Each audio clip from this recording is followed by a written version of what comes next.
Alright, so today we're going to learn how to hold the violin bow. This is a tricky one, guys. I worked on it for a long time when I first started out, and I know it takes lots of practice and lots of learning, and in the beginning, I would say, like, even practicing on do not practice on your bow in the beginning, because it's better to use something simple like a pencil or a pen or even like a straw or anything that's just lighter, and I think it will benefit you better in the long run. Okay, so the first thing we want to think about is there's normally 3 animals that I talk about. So we have, number 1, we have rabbits, and the way I do rabbits, and remember, we're using our right hand, so always right hand goes with your bow. Even if you're left-handed or even if you're right-handed, your right hand always goes with your bow, and your left hand always holds the violin. All right, 3 animals. We have the rabbit. The rabbit is this. We have a rabbit. Nice round. We got a nice round oval or circle here. And the thing about the rabbit is the rabbit has a nice bumpy chin. Got her bumped thumb and the 2 ears. Okay, got our 1, 2 ears. And a lot of kids, well, it's hard for them. They try really hard, but it's kind of hard for them to get this. So what they'll do is they'll take their pointer finger and their tall finger, and they'll put it together like that.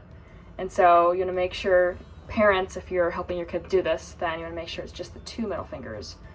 They go together, and they have 2 ears on either side with a nice bump thumb.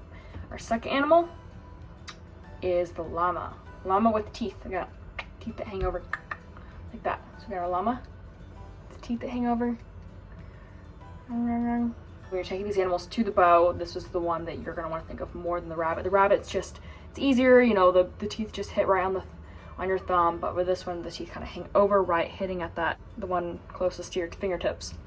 And it's gonna hit right there, and a lot of times what people, or kids, I mostly teach kids, what they'll do is they'll make this flat, and then they'll hit it like that, so it kind of looks something like this, and that puts a lot of strain on these 2 fingers. So you want to make sure that you bring these fingers in almost like you're smushing it, so that it has more of this like rounded, everything in violin is rounded and relaxed. We don't want it to be tense. We just want to be super relaxed, so make sure we have that nice relaxed finger. And our third animal is the duck. We do not want ducks ever. Ducks are bad. Ducks are nice and no bump thumb, no rounded. It's just like a point. Ducks are bad. We don't want ducks. If you see your kid doing a duck, be like, no ducks. We want llamas and bunnies. No ducks. Okay, now taking this to the pencil. So that was step 1. So first of all, we get our llama. So llama is like the final stage. You want to always have your llama. You can start with the rabbit, then going down to the llama. But first we're going to start with the rabbit. Okay, rabbit. So we got a rabbit. It's hopping along. Hoppity hop. And then we're going to go. And the rabbit's going to bite our pencil. So it's going to look like this. So basically we're going from this to just that, but you know, the pencil's in between like that. It's going to look like that with our, you know, curve. Everything's curved. Even though these fingers aren't touching anything, they're still curved. And this is hard to do. I'm making it look easy because I've been doing it for so long. But it's easy for this pencil just to slip out or it to like come in and fall in. But we got to make sure we get that nice bump thumb and nice round fingers. And then once you get that down, we're going to go. And this is where kids will start to do that flat thing. I bet if you show your kid this bow hold and then you start looking, they're going to have that flat. It's going to be flat like that because I see it everywhere. It happens to everyone. They're going to want to flatten it out because it's easier. It's easier to have things in straight lines. Curve is hard. So we make sure we have that nice round. Bump thumb, llama. So then after we get this down, pinky, round pinky.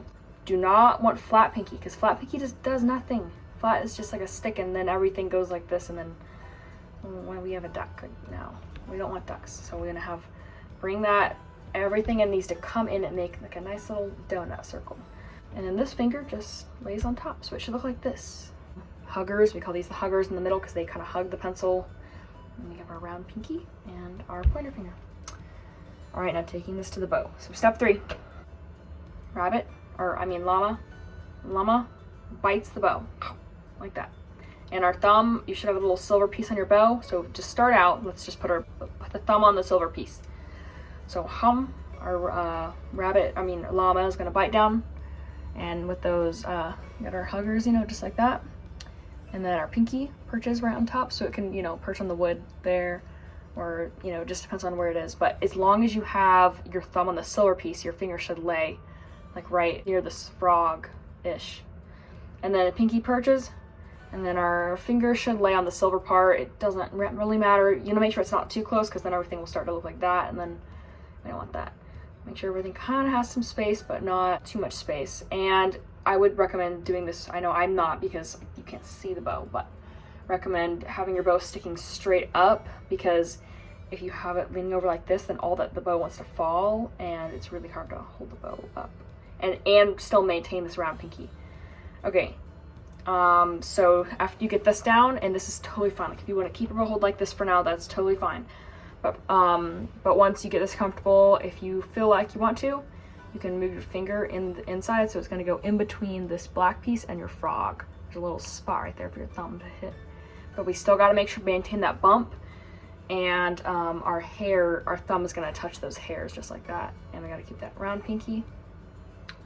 And which means round pinky, you got to clip your nail pinky. You cannot have long fingers when you play violin, especially this thumb and this pinky. You have to clip those. If you have long fingernails, I gotta say, it's not gonna work. So yeah, that's the bow hold basics, and I hope you guys enjoyed. And you can apply the rabbit, the llama, and no ducks. We don't want ducks to your bow holds.